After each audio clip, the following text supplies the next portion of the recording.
조합재 TV 시청자 여러분 안녕하십니까. 2019년 9월 26일 새벽 30분입니다. 새벽 0시 30분입니다.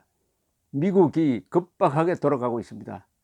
한국에 조국 게이트가 터졌다고 한다면 미국에서는 우크라이나 스캔들이 터졌습니다. 어제 낸시 펠로시 미 하원 의장이 트럼프 대통령에 대한 헌법 위반 등의 혐의를 걸고 탄핵 소추 조사를 개시하겠다고 선언을 했습니다. 낸시 펠로시는 하원을 장악한 민주당 소속입니다.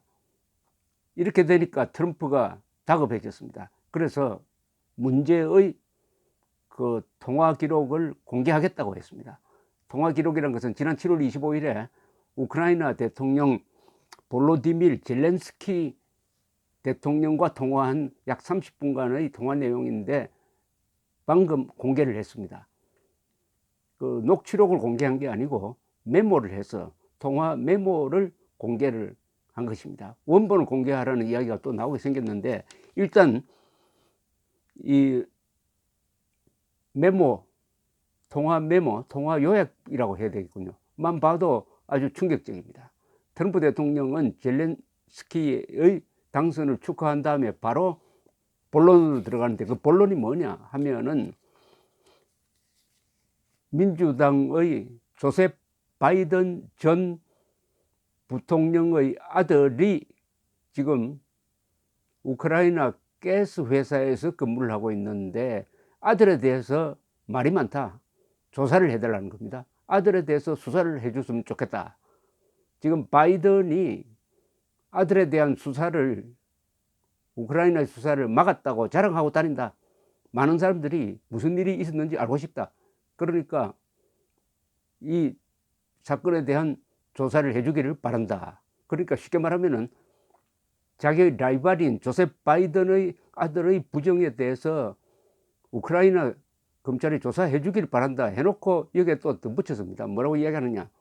우리 법무장관, 바 법무장관, 그리고 자신의 그 법률 고문 줄리아니 전 뉴욕시장이죠. 두 사람과 접촉을 해 줬으면 좋겠다. 그래서 끝까지 한번 파헤쳐 줬으면 좋겠다 라고 말했습니다. 그렇게 한 다음에 백악관에서 우리 한번 만나자 이렇게 한 거예요. 지금 언론은 어떻게 보도를 하느냐면은 이 대화가 있기 전에 이미 우크라이나에 4억 달러의 군사 원조를 하기로 돼 있었는데 트럼프가 명령을 해가지고 군사 원조 지불을 보류시켰다는 겁니다. 보류시키고 나서 통화를 했다는 겁니다. 그러니까 우크라이나 대통령도 트럼프에게 막 대할 수는 없고 이렇게 부탁을 하니까 알아보겠다라고 이야기했습니다. 이 젤렌스키도 알아보겠다. 그리고 지금 우리가 내가 임명하려고 하는 검찰총장은 아주 깨끗한 사람이다. 하여튼 알아보겠다, 협력하겠다는 취지의 이야기를 한글로 이 대화록에, 공개된 대화록에 나옵니다. 그런데 여러 번 이야기해요. 또 하나가 있습니다. 또 하나 트럼프 대통령이 부탁하는 게 있습니다. 그건 뭐냐면은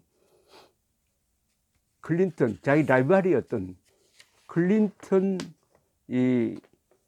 전 법무장관이고 자신의 대선 때 2016 대선 때 같이 싸웠던 이 클린턴의 이메일 서버가 어디 있느냐?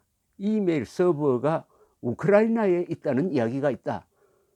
이것도 좀 알아봤으면 좋겠다 이거죠. 민주당 중앙당의 서버를 러시아가 해킹을 했습니다. 그런데 이 서버가 지금 어디에 있느냐? 그러니까 클린턴의 이메일 서버가 어디 있는지 우크라이나에 있다는 설이 있으니까 그것도 확인 좀 했으면 좋겠다. 이걸 또 부탁을 했습니다. 이런 이야기가 주로 나옵니다. 그러니까 여기서는 다른 국가와 국가 간의 문제보다는 개인 청탁 이야기가 많이 나오는데, 자, 이게 이제 공개가 됐으니까 앞으로 어떤 문제로 더 비화할 것인지 우선 딱 정리를 하면은 자기의 제1 라이벌인 민주당의 조셉 바이든의 아들의 뒷조사를 형사사건으로서 조사를 해달라고 부탁을 한 겁니다. 그런데 그러면은 조사를 해야 될 이유가 있느냐? 조셉 바이든의 아들을 우크라이나에 부탁해가지고 조사할 국가 이익상의 이유가 있느냐 하면은 없어요, 지금은. 또 무슨 혐의가 있다는 뭐 의혹이 노출된 것도 아닙니다. 다만 조셉 바이든이 부통령으로 있을 때 그때 계속 문제가 됐던 게 우크라이나가 너무 부패했다. 이런 부패한 나라에 원조를 할 필요가 있느냐 하는 이야기가 있으니까 조셉 바이든이 당시에 우크라이나 정부에 대해서 검찰총장을 바꿔라, 부패 문제를 해결하라 하는 압력을 넣은 건 사실이에요. 그러나 자기 아들을 수사하니까 잘라라고 했다는 거하고는 전혀 관계가 없고 그런 이야기가 보도된 바도 없는데, 줄리아니 이 사람이 어디서 정보를 얻었는지 몇 달 전부터 계속 우크라이나 이 대통령 측근과 접촉을 하면서 이런 수사를 해달라고 부탁하고 돌아다녔습니다. 그것은 이미 공개의 사실이에요. 그러다가 지난 8월에 이 정보기관원이 신고를 했습니다. 이 두 대통령의 대화를 이렇게 감청을 하고는, 야, 이거는 큰일 났다, 국가 이익이 훼손당한다, 대통령이 미국의 국가 이익을 침해하고 있다, 주권 침해로도 되고, 더구나 제일 중요한 게 미국의 대통령 선거에 외국의 정권을, 외국의 수사기관을 끌어들이려고 한다 해서 정보기관 감찰관에게 신고를 하고, 감찰관도 이게 문제가 있다라고 판단을 했고, 또 이것은 형사 사건이 아니냐, 범죄가 아니냐 하는 측면도 검토를 했는데, 미국 법무부의 검사들 의견은 이거는 형사 사건으로 다룰 것은 아니다 라고 했다고 합니다. 그래서 감찰관이 법에 따라서 신고 들어온 것을 미국 의회에 통보를 하려고 했더니 트럼프 대통령 그리고 법무부가 통보하지 마라 그랬습니다. 그래서 이게 문제가 됐고, 계속 언론이 추적 보도를 하니까 결국 이렇게 사건이 커지고, 펠로시가 그동안에 탄핵에 대해서는 좀 신중하던 사람이 탄핵할 수밖에 없다 해서 탄핵 개시를 하고, 그러니까 트럼프 대통령이 이 대화록을 공개를 한 겁니다. 이 대화록이 여기 이제 앞으로 이걸 가지고 언론이 얼마나 추적 보도를 하느냐에 따라서 이게 더 커질 수도 있고, 뭐 이 대수롭지 않고만 하는 사람도 있을 수가 있는데, 대수롭지 않다고는 할 수 없죠. 미국 역사상 두 차례에 걸쳐서 이미 2016년 선거에서 이 트럼프의 캠프는 러시아 정보기관과 긴밀하게 접촉한 적이 있었어요. 이것 때문에 아주 밀러 특검 수사를 받았는데 명확한 결론은 내지 않았습니다. 그러나 의심을 샀죠. 그런데 또 똑같은 짓을, 우크라이나에 대해서 똑같은 짓을 한다. 말하자면 상습적으로 외국 정부의 도움을 받아서 선거에 개입하도록 만드는 것은 일종의 이것은 부정선거다. 말하자면 한국 대통령 선거에서 어느 후보가 김정은이한테 부탁을 해가지고 자기 라이벌의 뒷조사를 해달라는 거하고 또 마찬가지죠. 그래서 지금 탄핵 국면으로 들어갔습니다. 미국에서는 탄핵 절차가 어떻게 되느냐 하면은 이렇게 면밀하게 조사를 해가지고 하원에서 보고를 하면은 하원에서 표결을 해가지고 과반수로 탄핵 소추가 가결이 되면 그게 상원으로 넘어갑니다. 상원이 헌법재판소 역할을 해가지고 상원에서 3분의 2의 의결로서 대통령을 파면할 수가 있습니다. 근데 미국 역사상 이 상원까지 올라간 적이 두 번 있습니다. 링컨 대통령 다음의 존슨 대통령, 그리고 클린턴 대통령. 클린턴 대통령의 유명한 르윈스키 사건 다 상원에서 부결이 됐습니다. 이번 세 번째로 탄핵 소추될 가능성이 있습니다. 탄핵 미국 역사상 세 번째 대통령이 될 가능성이 있는데, 이 앞에 르윈스키 그리고 존슨의 경우와는 질이 다릅니다.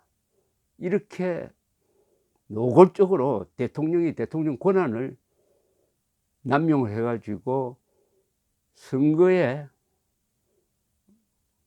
외국 정부를 끌어들이고, 더구나 미국 사람들이 가장 싫어하는 뒷조사, 자기 정정당당하게 싸우지 않고 라이벌 조셉 바이든의 뒷조사를 해달라고 했다는 것은 아마 앞으로 큰 파장을 계속 몰고 올 것이라고 생각을 합니다.